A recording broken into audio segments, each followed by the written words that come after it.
All right, guys. So today we're going to be reviewing. We're going to be listening to Robert Greene's book, "The Laws of Human Nature," chapter. I forget what chapter it is. It's chapter 6, no, chapter 7, and it's how to develop a flexible mind, right? How to have more of an open mind, right? So this is actually very interesting because this would, this would teach you how to essentially like be less stubborn, how to develop new habits. It's truly fascinating. So we're gonna be listening to it, and I'm gonna be giving you guys my take and chime in. So let's begin. When people resist your good ideas out of sheer stubbornness, but you are largely unaware of how the same problem, your own stubbornness, afflicts you and limits your creative powers. So he was essentially talking about previously to this about people's resistance, right? People's stubbornness and how to influence people. Now he's reversing it on you, which is he's saying that as you are aware that people are stubborn with the things that you want, you're also stubborn with your own self. You also yourself cannot stop doing certain things. So you might get mad at the stubbornness of people, but the real stubborn one is you at the end of the day. As children, our minds were remarkably flexible. We could learn at a rate that far surpasses our adult capacities.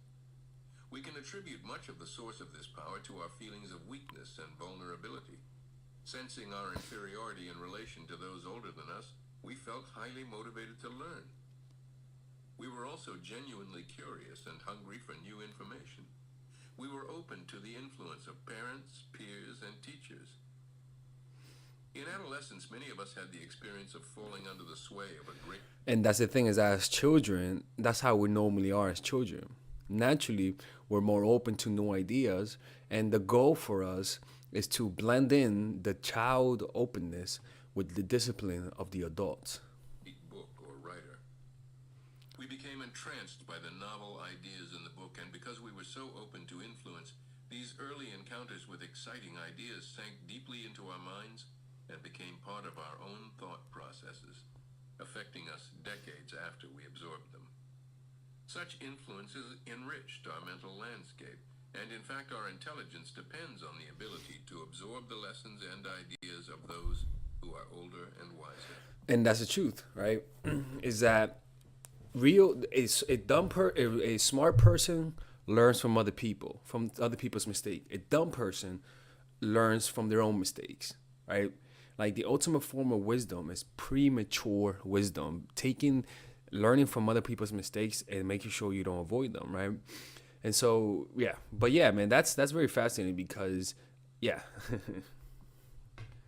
Just as the body tightens with age, however, so does the mind. and that happens with me, right? Like if you watch my channel, if I'm not consistently reading and learning from my mistakes, you'll notice that my material will become stale, right? Whenever you think you know enough, whenever you think you are what you are and that you already made it, your mind is gonna stop. Your mind is gonna stop circulating new thoughts. You're gonna stop being creative, right? Whenever you have this sense of superiority, like I know my subject, I don't need to learn anything more. You're on your way to decay. Whenever you think you know everything, whenever you think that what you know is enough to get you by, you're pretty much signing your own creative death warrant, right? What you got to do is consistently find a way to feel weak. Consistently find a way to feel like you're behind. Consistently find a way to feel that everyone else is better than you and you need to work harder. Right? Because as soon as you feel that you're better than everyone else, you're gonna stop working as hard. And somebody younger and better will take your place. And just as our sense of weakness and vulnerability motivated the desire to learn, so does our creeping sense of superiority slowly close us off to new ideas and influences. Mm-hmm. Yep. Some may advocate that we all become more skeptical in the modern world, but in fact, a far greater danger comes from the increasing closing of the mind that afflicts us as individuals as we get older and seems to be afflicting our culture in general. Let us define the ideal state of the mind as one that retains the flexibility of youth along with the reasoning powers of the adult. Mm-hmm. Such a mind is open to the influence of others, and just as you It's use. just like me, man. Like me, I watch other dating coaches. Right? I learn from other dating coaches. I give them credit. When it's other people don't do that, I do that. Like, I'll hit up a dating coach if I need advice. You know what I'm saying? So it's kind of like, even if you're at the top of your game, you have to be humble enough to learn from other people. Your enemies do not want you to learn from them. Your competition does not want you to learn from them. You know, what you got to do is be shameless when it comes to that. You got to be shameless when it comes to with your craft and learn from other people. Strategies to melt people's resistance. You must do the same on yourself, working to soften up your rigid mental patterns. To reach such an ideal, we must first adopt the key tenet of the Socratic philosophy. And that isn't that what being an old being like older people, older individuals for the most part, they have their own set of ways of thinking that they're not gonna budge. You see what I'm saying? Older people have like a way of thinking that they're not gonna budge, right? What you want to do is be aware of that, because as you grow older, your mind will stiffen up. Your philosophies and ways of looking at the world will stiffen up, and you gotta become aware of that and find strategies to loosen them up, because what's going to happen is that as you grow older, new ideas and the new culture will be around you, and without you noticing it, you're going to become almost like a relic, like a museum piece of the past, right? Your ideas will be old. Like it's kind of like you're not going to notice, but everyone else is going to notice. One of Socrates' earliest admirers was a young man named Chaerephon. Frustrated that more Athenians did not revere Socrates as he himself did, Chaerephon visited the oracle of Delphi and posed a question. Is there a wiser man than Socrates in all of Athens? The oracle answered no.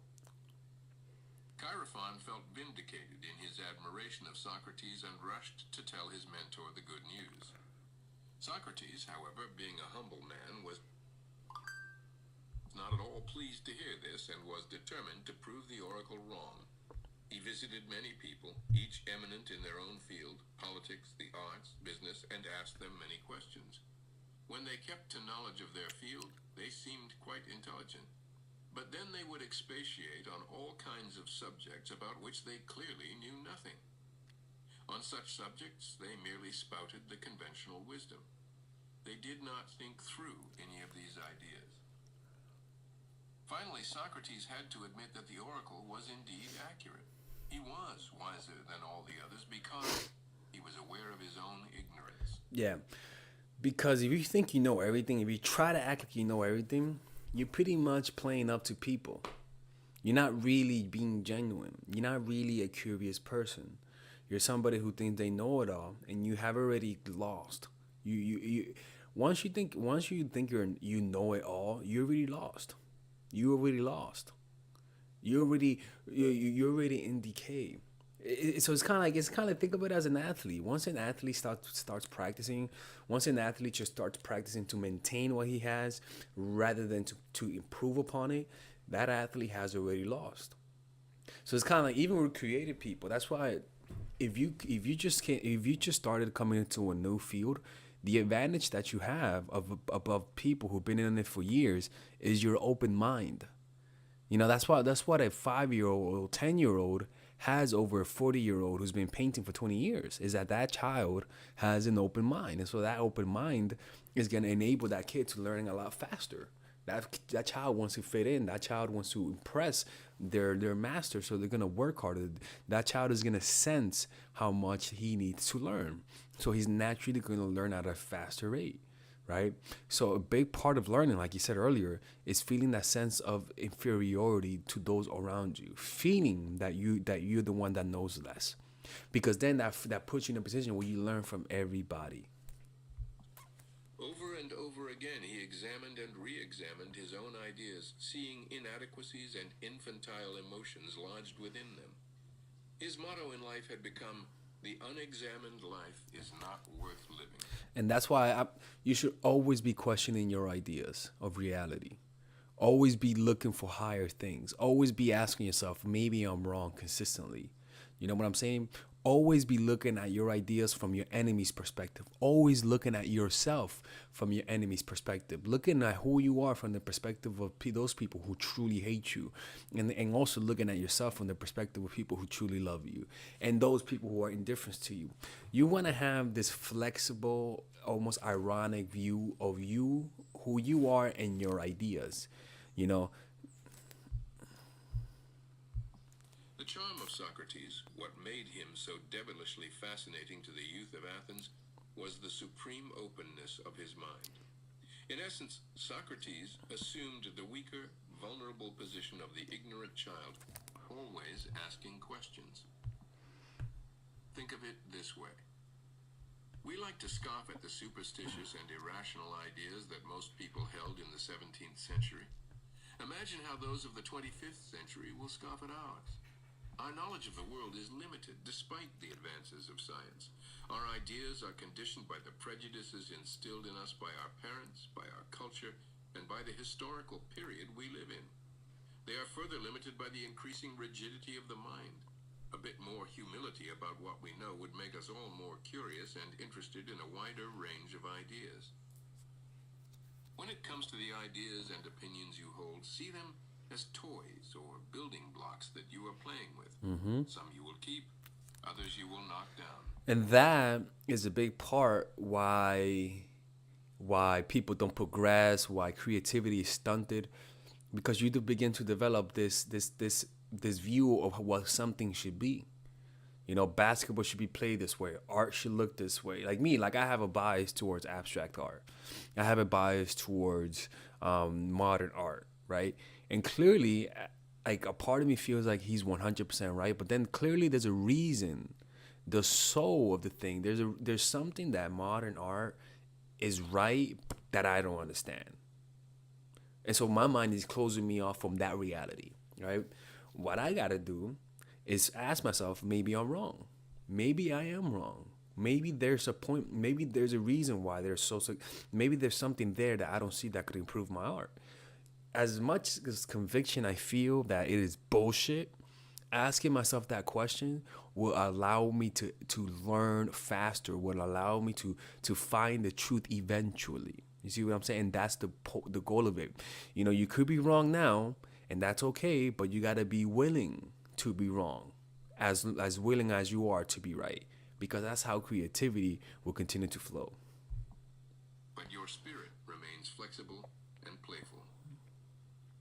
To take this further, you can adopt a strategy promulgated by Friedrich Nietzsche. He who really wants to get to know something new, be it a person, an event, a book, does well to entertain it with all possible love and to avert his eyes quickly from everything in it he finds inimical, repellent, false, indeed to banish it from mind. So that, for example, he allows the author of a book the longest start and then, like one By the way, I'm actually, okay. watching a race, desires with beating heart that he may reach his goal. For with this procedure one penetrates to the heart of the new thing, to the point that actually moves it. And precisely this is what is meant by getting to know it. If one has gone this far, reason can afterwards make its reservations. That overestimation, that temporary suspension of the critical pendulum, was only an artifice. He's like, what a crazy, right? Isn't that crazy?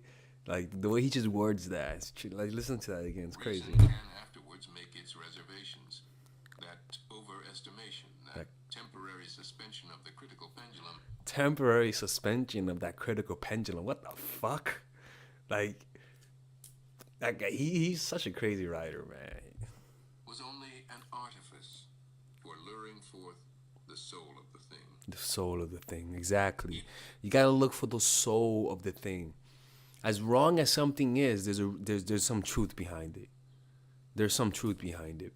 At the sea, you want to look at the core of it all, and that's how you find the secret to life, because you're gonna begin to see the soul of everything. It's almost like Machiavelli, right? Machiavelli, obviously, he knew that there was a lot of dictators of that time, right?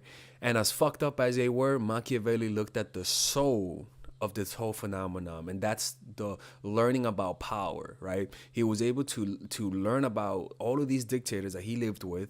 He lived in that time. He was able to look through the fucked upness and learn from them, right? Even though they were genocidal people, he was looking at the soul of the thing. In other words, he wasn't judging them. He was learning from them. As fucked up as they were, by doing that, he discovered some of the laws of power that you see today. So that's what you want to do, man. As much as you hate some things, some political parties, as long as you hate some people's views, you want to look at what is the soul behind what they're saying.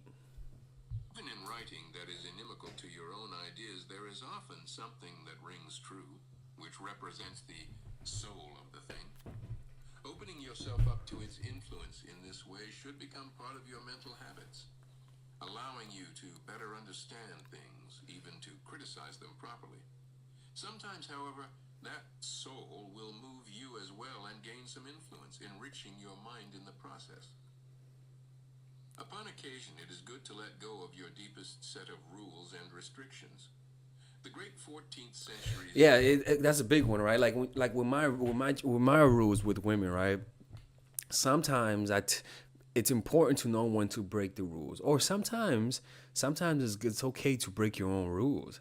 Like I tell people, don't double text somebody, but sometimes you can't help it. Sometimes you just want to. Sometimes it's you can't even think right. So you know what? Fuck it. Double text that person if you can't think right. If you can't if you can't live your life without just finding out, go ahead and break that rule, right?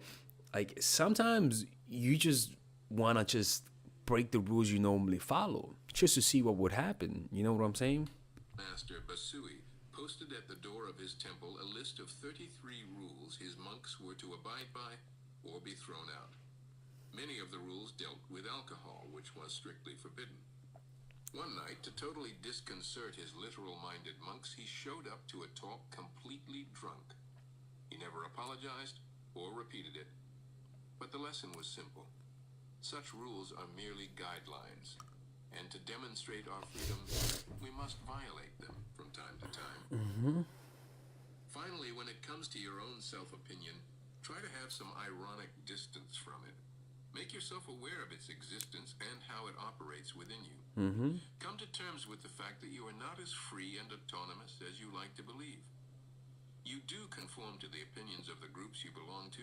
You do buy products because of subliminal influence. You can be manipulated. Realize as well that you are not as good as the idealized image of your self-opinion. Like everyone else, you can be quite self-absorbed and obsessed with your own agenda.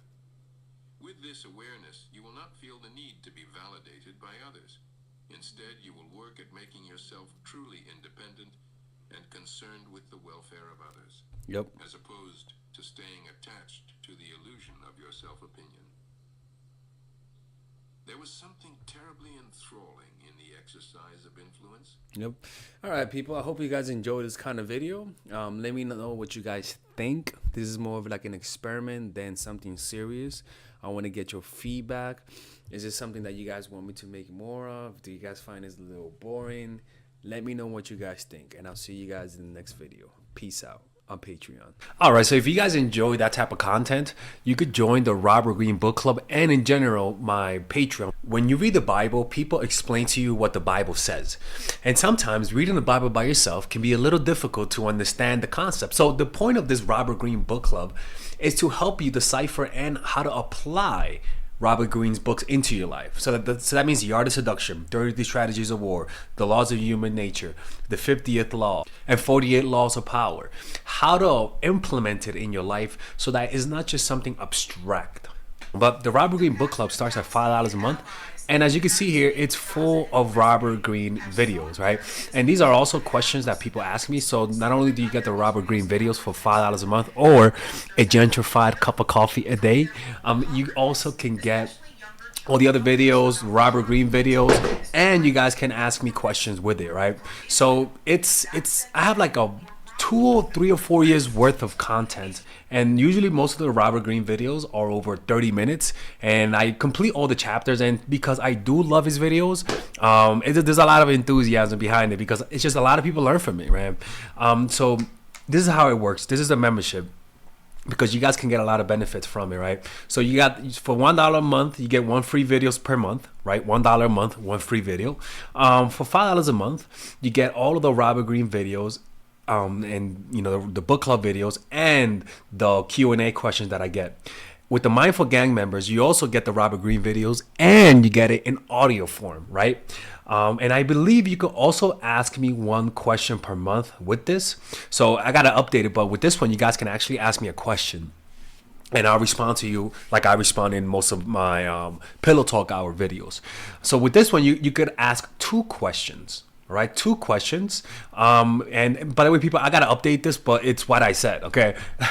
2 questions per month, and the Robert Greene Book Club videos, and all of the Q&As. And then this way you get a drawing of you. You get a pen drawing of you, and I'll send you the photo. Or if you guys want me to send it, you guys have to pay for that. But generally speaking, it's a great thing to have. If you guys, this is almost like my second channel. I have videos here that I don't have on YouTube.